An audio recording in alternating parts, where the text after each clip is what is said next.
Y और जे preparation is stressful. इस series के पार्ट 2 में हम ये देखने वाले हैं कि कैसे मेमोराइजेशन से स्ट्रेस क्रिएट हो सकती है। एसेंशियली मेमोरी ही कॉज है स्ट्रेस का। तो इसका मतलब क्या है, मेमोरी नेगेटिव है? नहीं, ऐसा कुछ नहीं है कि मेमोरी नेगेटिव है। बात यह है कि आप चाहते हो कि सब कुछ मेमोरी से हो जाए, है ना। देखो, मेमोरी का यूज़ कौन करता है? जो इंटेलिजेंस का यूज़ नहीं करना चाहता वो मेमोरी का यूज़ करता है। अगर सपोज़ कोई चीज़ आप कैलकुलेट नहीं कर सकते, आप उसको याद करना चाहोगे, यस, तो एक्चुअली जो मेमोरी है वो मंद बुद्धि का तरीका है ना, बुद्धिमान का तरीका नहीं है। बुद्धि मतलब इंटेलिजेंस, है ना। तो जो इंटेलिजेंस का तरीका है ना, या हम कहें जो इंटेलेक्ट का तरीका है, वो ऐसा होता है कि इंटेलेक्ट हर चीज़ को रियल टाइम कैलकुलेट करके देखना चाहता है ना। लेकिन मेमोरी मतलब क्या? मेमोरी मतलब क्या कि हमें ज़्यादा दिमाग नहीं लगाना, हम बस उसको स्टोर कर लेते हैं, है ना। किसी तरह से हमने कुछ याद कर लिया या फिर हमें याद रह गया, इनमें से कुछ भी हो सकता है, ठीक है। अगर आप कोई चीज़ करते हो, आपको याद हो गई जस्ट ऐसे ही, तो ठीक है, समझ में आता है। आप कुछ अंडरस्टैंडिंग कर रहे थे, है ना, आप कुछ दिमाग का उपयोग कर रहे थे और कुछ चीज़ें आपको याद रह गई, तो समझ में आता है, ठीक है। लेकिन आप बैठ के याद कर रहे हो अलग से, ये बहुत स्टूपिड चीज़ है और ये स्ट्रेस क्रिएट करती है। क्यों? जितना ज़्यादा आपको याद होगा उतना ज़्यादा आपके दिमाग पे लोड होगा, समझ रहे हो, उतना ज़्यादा आपके दिमाग पे लोड होगा। जितना ज़्यादा लोड होगा, आप नई चीज़ें उतनी ही कम सोच पाओगे, समझ रहे हो। मेमोरी बहुत होगी, देखो, सोचने का जो रॉ मटेरियल होता है वो मेमोरी होती है, ठीक है। लेकिन अगर मेमोरी बहुत ज़्यादा हो जाएगी, है ना, तो फिर ये आपकी सोचने की एबिलिटी को कम भी कर देता है। सोचने का रॉ मटेरियल बहुत ज़्यादा है लेकिन सोचने की एबिलिटी कम हो गई। सोचने का रॉ मटेरियल बहुत ज़्यादा है लेकिन सोचने की एबिलिटी कम हो गई। क्यों? क्योंकि ये मेमोरी आपके अंदर ही अंदर सिस्टम में बहुत फ्रिक्शन क्रिएट करती है। क्योंकि ये मेमोरी एक ऐसी चीज़ है, ये बिल्कुल इस तरह से कि आपने ज़्यादा खा लिया जैसे आपकी बॉडी फूड अकोमुलेट करती है, माइंड जो है वो मेमोरी अकोमुलेट करता है। अगर आप ज़्यादा अकोमुलेट कर लोगे तो फिर और अगर आप उसको नहीं निकालते तो फिर क्या होगा? वही हो रहा है तो आपने बहुत सारी चीज़ें याद कर ली हैं, या फिर आप अपने दिमाग में ज़बरदस्ती उनको ठूसने की कोशिश करते हो। जस्ट सपोज़ आपका स्टमक फुल है और आप चीज़ें ठूसने की कोशिश करो, स्ट्रेस तो होगी, है ना। इसी तरह से हो रहा है कि आपके माइंड को उतनी मेमोरी की ज़रूरत नहीं है लेकिन आप ज़बरदस्ती मेमोरी ठूसे जा रहे हो, ज़बरदस्ती इन्फॉर्मेशन ठूसे जा रहे हो, है ना। ये नहीं कि आप उसका यूज़ देखो। अगर आप उसका यूज़ देखोगे कि सपोज़ मैंने कोई चीज़ सीखी एज अ कॉन्सेप्ट, है ना, तो एज अ डेफिनेशन या एज अ फार्मूला, तो वो चीज़ कहाँ अप्लाई हो रही है? जब आप उसको यूज़ करते हो तो आपकी मेमोरी में भी वो रह जाती है, लेकिन आपने उसको एक्सप्लिसिटली याद नहीं किया, समझ रहे हो ना, बैठ के याद कर रहे हैं इस तरह से। तो बैठ के याद करना, अपने दिमाग में ज़बरदस्ती चीज़ें ठूसना, ये एक चीज़ है जो कि बहुत स्ट्रेस क्रिएट करती है। क्या होता है, हम चीज़ें टाइम पे नहीं करते, हमारी पुरानी आदत है, तो फिर लास्ट मोमेंट पे ऐसा होता है कि अंडरस्टैंडिंग से कर नहीं सकते, क्योंकि अंडरस्टैंडिंग तो बहुत फ्री टाइम में हो सकती है ना, जब हम बहुत कंफर्टेबल हो। जस्ट कल ही टेस्ट है, 4 घंटे रह गए, अब तो याद ही करना पड़ेगा, है ना, ऐसा हो जाता है। तो ऐसे फेज़ में हम अपने आप को डाल देते हैं, इस वजह से याद करना इंपॉर्टेंट हो जाता है, क्योंकि हम टाइम पे रियलाइज़ नहीं करते कि हमको अंडरस्टैंड करना था, है ना।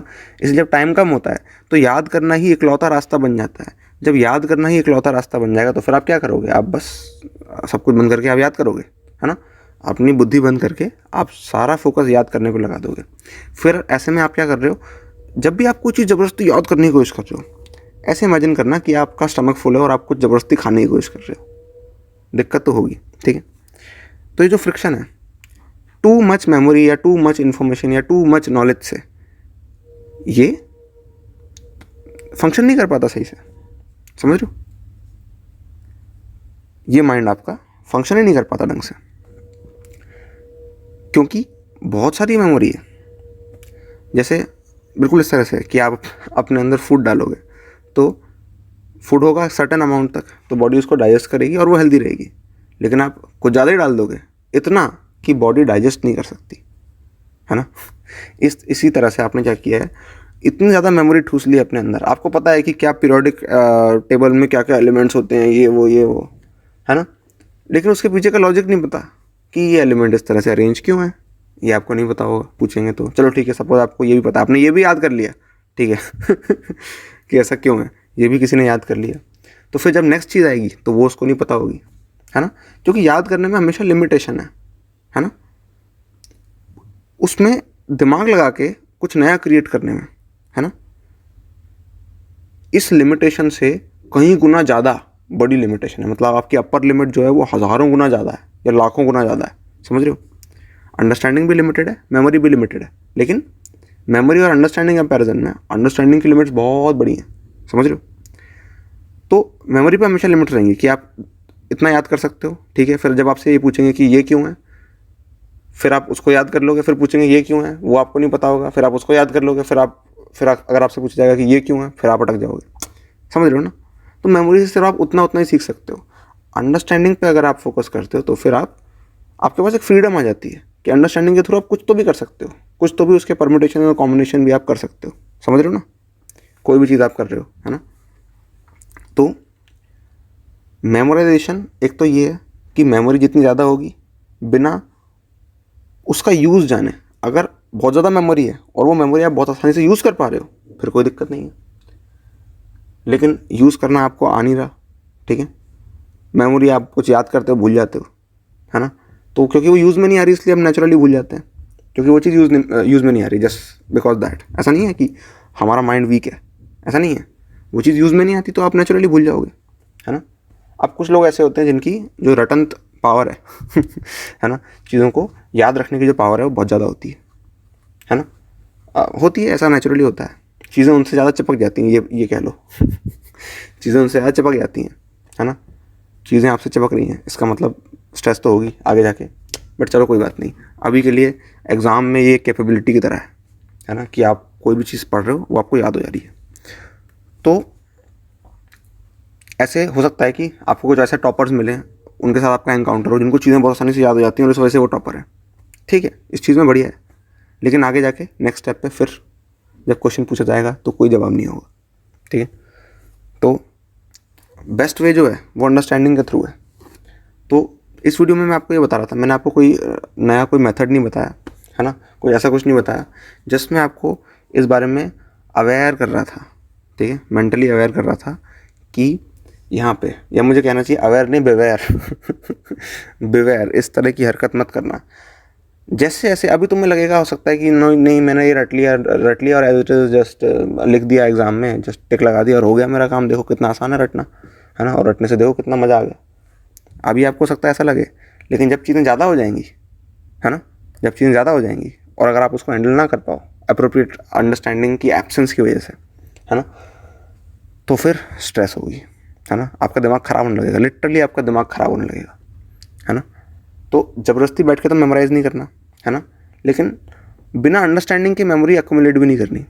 अंडरस्टैंडिंग के साथ करोगे फिर आपको पता है कि आपको उसके साथ क्या करना है, फिर कोई दिक्कत नहीं है। लेकिन जब आपके पास मेमोरी होती है और आपको पता नहीं होता कि इसके साथ क्या करना है, सपोज आप बहुत ज़्यादा खाना खा लो लेकिन बॉडी को पता ना हो कि इसको डाइजेस्ट कैसे करना है, इससे एनर्जी कैसे एक्सट्रैक्ट करनी है, तो फिर क्या होगा क्या होगा, वैसे ही हो रहा है, ठीक है, स्ट्रेस तो होगी ठीक है। तो इस तरह से हो रहा है अभी। तो उसका मतलब क्या करें, बिल्कुल याद ना करें? नहीं, मैंने ऐसा नहीं कहा बिल्कुल याद ना करें। एग्ज़ाम में कुछ तो याद करना पड़ेगा, लेकिन याद करने को अपन मेन चीज़ नहीं मान रहे। मेन चीज़ अंडरस्टैंडिंग है। अंडरस्टैंडिंग करोगे अपने आप, देखो अंडरस्टैंडिंग हो गई, याद कैसे नहीं रहेगा, अपने आप याद रहेगा। अंडरस्टैंडिंग अगर किसी चीज़ की हो गई तो तुम कैसे भूल सकते हो उसको। अंडरस्टैंडिंग का मतलब ही यही है कि वो चीज़ बहुत अच्छी तरह से, बहुत फर्टाइल तरह से एब्जॉर्ब हो गई, है ना, प्रॉपर वो चीज़ बायोडिग्रेडेबल है, ऐसा नहीं बच के रह जाएगी प्लास्टिक की तरह, समझ रहे हो ना। चीज़ आपके अंदर गई और वो बिल्कुल एब्जॉर्ब हो गई। आपने खोद के देखा तो बिल्कुल एब्जॉर्ब हो चुकी है, आपने खोद के देखा तो कहीं नहीं है लेकिन हर जगह है, समझ रहे हो ना, एब्जॉर्ब हो गई। तो बिल्कुल इस तरह से होता है। तो जो लोग अंडरस्टैंडिंग को प्राइम मान के चलते हैं, है ना, उसी तरह से पढ़ते हैं, फिर उनके साथ ऐसा हो जाता है कि उनको सब कुछ याद भी रहता है लेकिन ऐसा कुछ लोड भी नहीं रहता, समझ रहे हो ना, लोड नहीं डलता दिमाग पे लेकिन सब याद रहता है। मुझसे 3 साल बाद इनऑर्गेनिक अगर पूछोगे तो मैं बता दूंगा क्यों, क्योंकि मैंने उसको कभी याद ही नहीं किया। लोग पूछते हैं कि कैसे अभी तक नहीं भूले आप, मैंने कभी याद ही नहीं किया इसलिए मैं कभी भूला नहीं। देखो जो चीज़ तुम याद करते हो वही भूलते हो, ठीक है जो चीज़ तुमने याद ही नहीं करी वो भूल कह सकते हो, है ना। कहने का मतलब ये है कि जो चीज़ तुमने अंडरस्टैंड कर ली वो इतनी अंदर एब्जॉर्ब हो गई इस तरह से कि वो मेमोरी एज अ लोड नहीं है ना, मेमोरी है इतनी अच्छी तरह से एब्जॉर्ब हो चुकी है अंदर प्रॉपर अंडरस्टैंडिंग की वजह से कि अब वो लोड की तरह काम नहीं कर रही, तो ऐसे में ये स्ट्रेस क्रिएट नहीं करेगी, है ना। तो ऐसे में क्या होगा, तुम्हारा हेड जो है वो लाइट होगा, येट तुम्हें सब याद होगा अपने आप ही, ठीक है। कोई लोड नहीं होगा, येट सब कुछ याद होगा, मेमोरी का भी फ़ायदा उठाओगे, अंडरस्टैंडिंग का भी जो बेनिफिट है वो उठाओगे, ठीक है। तो ये इंपॉर्टेंट है। ये लोग गलती कर देते हैं, लोग समझते हैं नहीं यार इनऑर्गेनिक तो रटने वाली है। कोई सब्जेक्ट नहीं है जो रटने वाला है, रटना तुम चूज करते हो। रटना मंद बुद्धि का तरीका है। जिसमें बुद्धि है वो तो दिमाग लगा के अंडरस्टैंड कर लेगा, वो रटेगा क्यों। सिर्फ एक ऐसा इंसान जो कि अभी बुद्धू है और बुद्धू रहना चाहता है, ठीक है, सिर्फ वो ही रटना चाहेगा, जो बुद्धू है और बुद्धू रहना चाहता है। फ्यूचर बुद्धू भी है वो, है ना। पास्ट बुद्धू, प्रेजेंट बुद्धू तो है ही, फ्यूचर बुद्धू भी है, ठीक है। वो रटना चाहेगा, ये बात है। क्योंकि रटना सिर्फ इनेबिलिटी टू कैलकुलेट की वजह से रटना होता है, कि मैं उसको रियल टाइम कैलकुलेट नहीं कर सकता इसलिए मैं उसको रट लूँगा, है ना। कोई चीज़ सफिशिएंट प्रैक्टिस की वजह से कोई चीज़ आपको नेचुरली याद हो गई, ठीक है। आपको कुछ प्रॉपर्टीज़ हैं पैराबोला की, इसकी उसकी, वो सब आपको याद हो गई अपने आप ही। जस्ट आप हर टाइम आपको टेंजेंट निकालने की ज़रूरत नहीं पड़ती, जस्ट आपको पता होता है कि कौन सा फॉर्मूला आपको लगाना है, कौन सा स्टैंडर्ड रिजल्ट लगाना है। इस वजह से नहीं कि आपने स्टैंडर्ड रिजल्ट की शीट बैठ के याद की थी, आपने उसको यूज़ किया इतनी बार। कैसे भूल सकते हो, कैसे भूल सकते हो, नहीं भूल सकते, है ना। तो ऐसी मेमोरी स्ट्रेस क्रिएट नहीं करेगी। तो मेमोरी स्ट्रेसफुल है बिल्कुल, अगर गलत तरह से, गलत अमाउंट में, है ना, मेनली गलत तरह से अकोमुलेट की जाए तो, है ना। अंडरस्टैंडिंग की तरह हम उसका यूज़ देख रहे हैं तो फिर ऐसे में वो इजी टू डाइजेस्ट होगी, है ना, बायोडिग्रेडेबल होगी, ठीक है, कि वो अंदर सेटल हो सकती है ना, एब्जॉर्ब हो सकती है प्रॉपरली। अदरवाइज वो एक लंप की तरह पड़ी रहेगी, है ना, और लोड क्रिएट करेगी, ठीक है।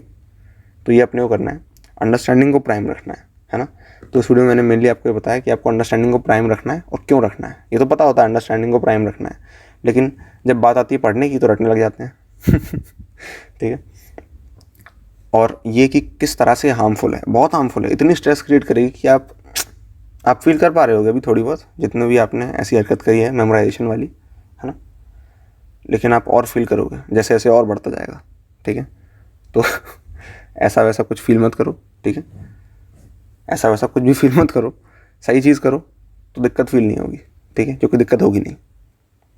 Alright, all the best.